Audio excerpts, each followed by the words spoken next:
Okay, that's pretty cool. And maybe this fiery ball really isn't looking particularly fiery at the moment, is it? It's looking a bit orangey, and also probably this light is actually producing too much light for this orangey ball. So we'll just knock down the intensity of this a little bit, and we'll just tweak the texture on this to make it maybe a little bit more extreme. So there we go, we'll put that up there some. We'll just increase the amount of white in the texture. There we go, let's do a quick render of that. It's looking pretty good. The intensity is better now, it's not whiting out so much, which is, you know, you can see a bit more detail in the highlight areas. It's looking a little bit better. There we go. At the moment I think the texture here is maybe a little bit too large, so we'll just tweak that and we'll make that a little bit smaller. Let's just put that down to, there we go, to 12. Okay, let's do a quick render of that. So there we go, it's looking a bit more interesting now. I'll just cancel that and make it a little bit smaller again. There we go, try that. Yeah, that's looking pretty cool now.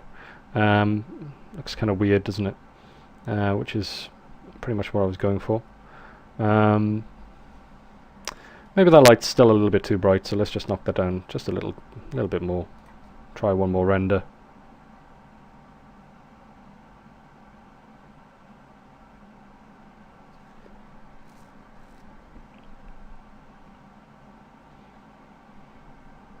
There we go.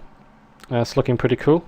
Now, one thing you can do, and it's probably best to actually show you this with the particles turned off, is to use a thing in Max called a light tracer. And the light tracer in Max basically allows you to use GI in your render. Now it's best to illustrate this.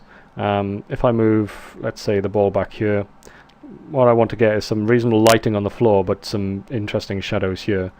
So let's do a quick render at that point. See if we get something nice.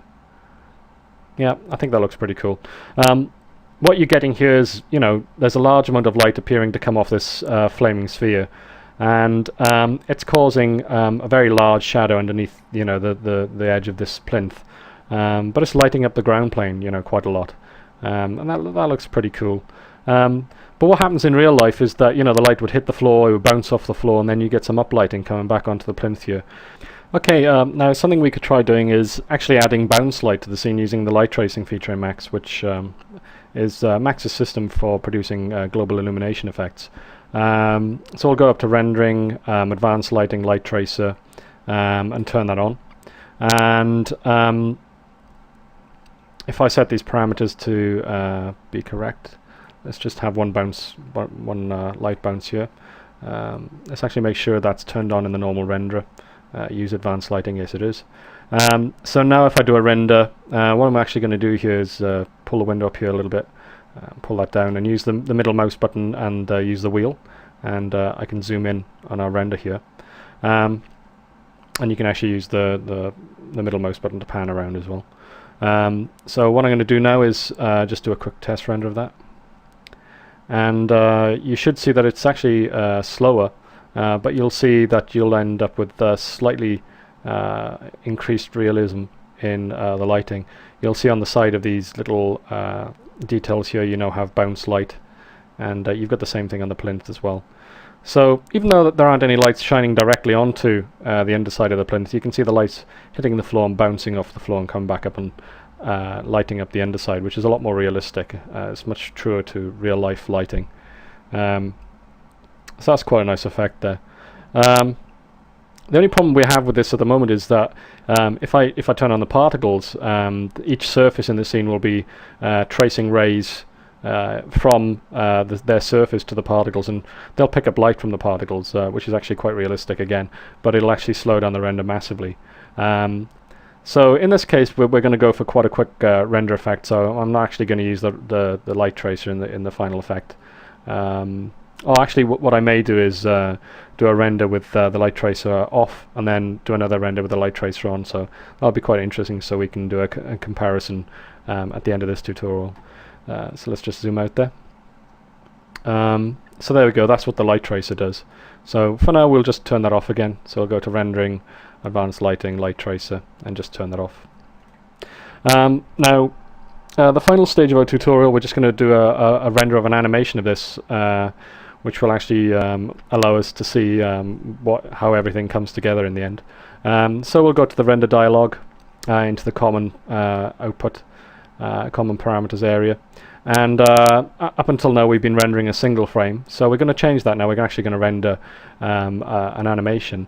So you can either choose to render a range. You can see here you can input a range, or you can just render the active segment, and the active segment basically is the area that you can see from here to here on your timeline. So you can just render this, and in our case it'll be exactly what we want.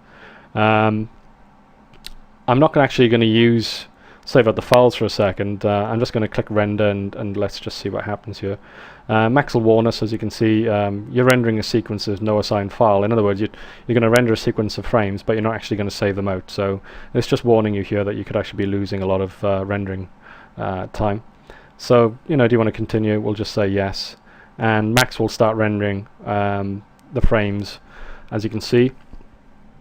And when it gets to the end of each frame, it'll just skip on to the next frame and carry on rendering until it's rendered the entire sequence that we've just told it to render. Over here in the render window, you can see you've got a completion status bar for each frame, and here you can see it's telling you that it's on frame 2, and that at the moment it's done 3 frames of 201 frames. So you can see all the other details here about exactly what the render is doing, what camera it's using, and various other details. Lights, is motion blur turned on, is anti-aliasing turned on, etc, etc, etc. You can see here it's also saying it's rendering 14 objects, and we've got a total of 15,900 polygons being rendered in the scene. So obviously if we wanted to sit through this would be quite boring. So what I'm going to do now is set this up, render it out to disk, and we'll come back later and we'll have a look at, as I said, both versions of the file. We'll render it once with the light tracer turned off, and we'll render it a second time with the light tracer turned on, and we'll see, the visual difference between those two versions. Okay, let's just do that.